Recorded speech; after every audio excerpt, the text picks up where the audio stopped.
Imagine having less than a few minutes to make a decision that could potentially end the world as we know it. A decision that could wipe out most of the planet's population. This story shows the power in following your gut instinct and how it is as if God is speaking to you. This is a story about Stanislav Petrov, the man who may have saved the entire world.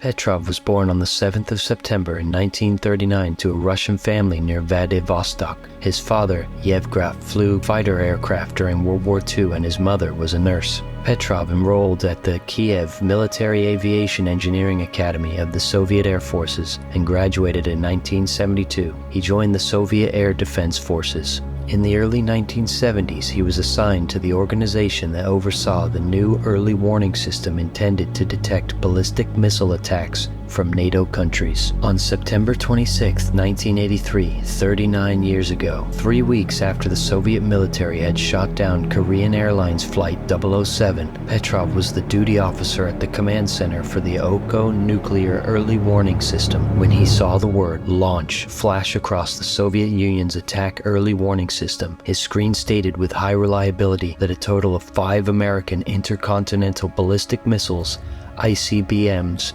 had been launched and were headed toward the Soviet Union. Petrov had to make a decision, and fast. Should he report an incoming American strike or should he hold off? If he reported it, Soviet nuclear doctrine called for a full nuclear retaliation. There would be no time to double-check the warning system or seek negotiations with the US. This occurred during the Reagan administration, which had taken a firmer stance against the Soviets compared to previous administrations. The Reagan administration was deploying Pershing 1 nuclear-armed missiles to West Germany and Great Britain, capable of striking the Soviet Union. Under these circumstances, Petrov had reasons to believe that Reagan's brinkmanship had escalated to an actual nuclear exchange. However, Petrov chose not to report the incoming strike. In the end, his decision proved to be correct. The system had mistaken the sun's reflection off of the clouds for a missile. A 1979 report by Congress had estimated that a full-scale Soviet assault on the US and an eventual counterstrike would have resulted in over 100 million deaths. Petrov practically single-handedly prevented those deaths. Despite being right, Petrov was relentlessly interrogated afterward and never rewarded for his decision. Petrov later indicated that the influences on his decision included that he had been told the US strike would be all out, so 5 missiles seemed like an illogical start. Also that the launch detection system was new and in his view not yet wholly trustworthy, that the message passed through 30 layers of verification much too quickly, and that ground radar failed to pick up corroborating evidence, and even after minutes of delay. However, in a 2013 interview, Petrov said at the time he was never sure that the alarm was erroneous. He felt that his civilian training helped him make the right decision. He said that his colleagues were all professional soldiers with purely military training, and following instructions would have reported a missile launch if they had been on his shift and in his position.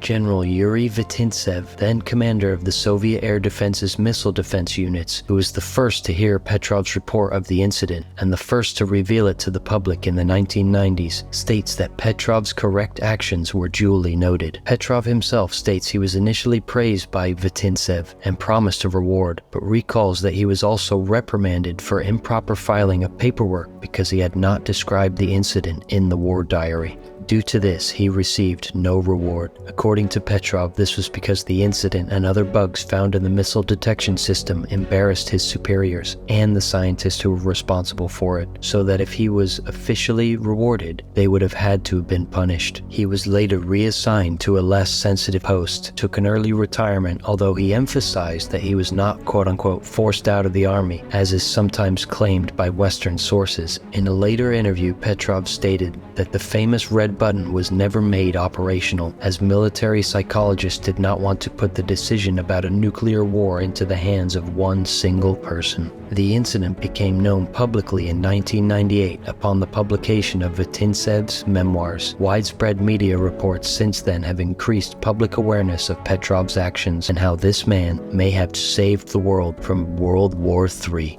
In 1984, Petrov left the military and got a job at the research institute that had developed the Soviet Union's early warning system. He later retired so he could care for his wife after she was diagnosed with cancer. A BBC report in 1998 stated Petrov had suffered a mental breakdown and quoted Petrov as saying, "I was made a scapegoat." During a visit to the United States for the filming of the documentary The Man Who Saved the World, Petrov toured in May 2007 the Minuteman Missile National Historic Site, and having retired from the USSR military, commented he would never have imagined being able to visit one of the enemy's securest sites. Petrov died just 10 years later on the 19th of May 2017 from hypostatic pneumonia. He was 77 years old. Though it was not widely reported until September, his actions on September 26, 1983 would go down in history as he was the man who saved the world and stopped World War III. May he rest in peace.